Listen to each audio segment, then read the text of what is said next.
Hi everybody, today we will talk about how to make decisions like Warren Buffett in our everyday lives. You know, most people struggle making decisions. I used to hate making decisions because I had the fear of making the wrong decision and the fear of missing out on something important. And the truth is, I really had trouble being in this space of not choosing, that stress, and that can cause us to want to choose something fast to get rid of this stress. That's actually a mechanism that's called stress-induced tendency. So people want to choose something fast to get rid of uncertainty, basically. And most people, they make choices like this. They have 2 or 3 options and then they really struggle seeing which the best one is and choosing that.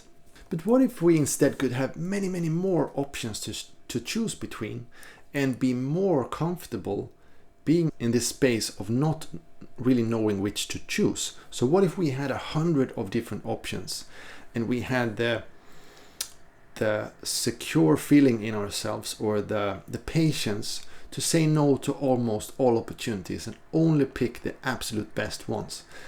That is actually the method that investors are using. Investors like Warren Buffett, for example. When he started investing, he looked through what is called the Moody's manuals. So that is basically books or a list of thousands of companies.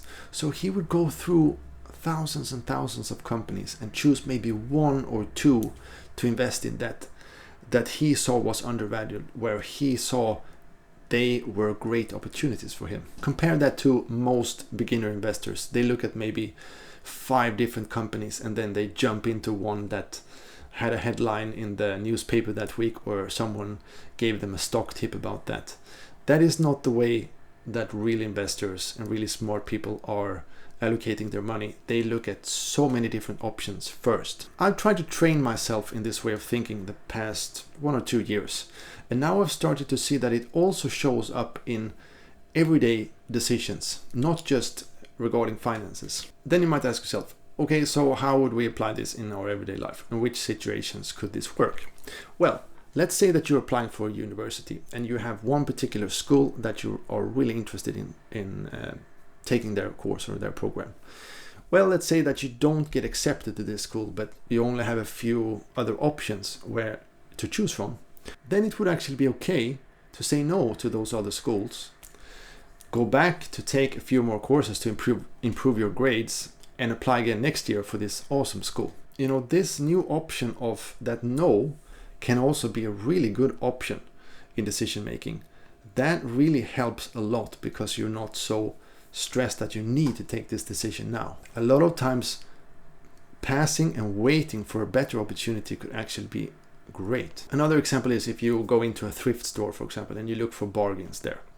You could use the same principles as Warren Buffett by looking at thousands of different objects and just picking one object that day. You don't need to pick 10 or 20 average things, but really only if you find that awesome painting, for example, that you could add to your collection, or something really valuable that you want to keep.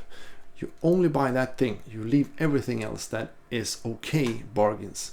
Or if you look at the clothes sections, for example, you scan through everything and you only buy one piece that you really like. You know, we could also use this for our career. If you're in between 2 careers, for example, or you had one business that opportunity has started to run out, but you've made some money, for example, from that. Before jumping into the next opportunity, you could investigate a little bit first to look at different options and really see, okay, where would my personality fit in this? How could I contribute the most? What do I most enjoy doing? And really use your discernment to pick a really good opportunity, not just the first opportunity that comes along just because you're stressed about you're really not sure what you're going to do, but to really kick back and to investigate a lot of different options using your discernment and choosing precisely the one that will have the best opportunity for you. So experiment with this new way of decision making in your everyday life, and I think that can really benefit you greatly. Thanks so much for watching. See you again next week.